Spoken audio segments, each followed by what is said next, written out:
बढ़िबो शीत आसंता 3 दिन जाए 2 रु 3 डिग्री तापमात्रा कमिबो।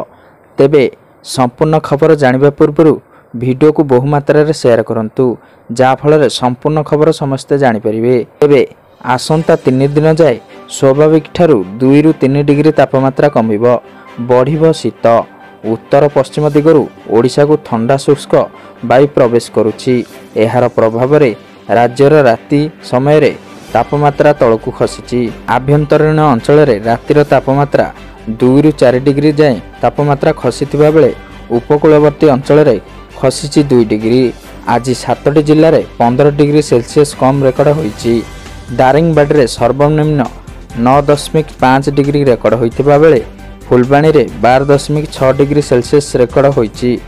सेहीपरि भुवनेश्वर रे 17 डिग्री एवं कटक रे रातिर तापमात्रा 18 डिग्री रेकर्ड करा जायछि। एबे ओडिशा उपरे वर्तमान कोनोसी निर्दिष्ट प्रभाव नाही। फल रे आसंता 3 दिन जाए पाग सुखिला रहिबो। तेबे 10 एवं 11 तारिख रे हल्का रु मध्यम धरणर वर्षा केतेक स्थान रे संभावना रहिछि।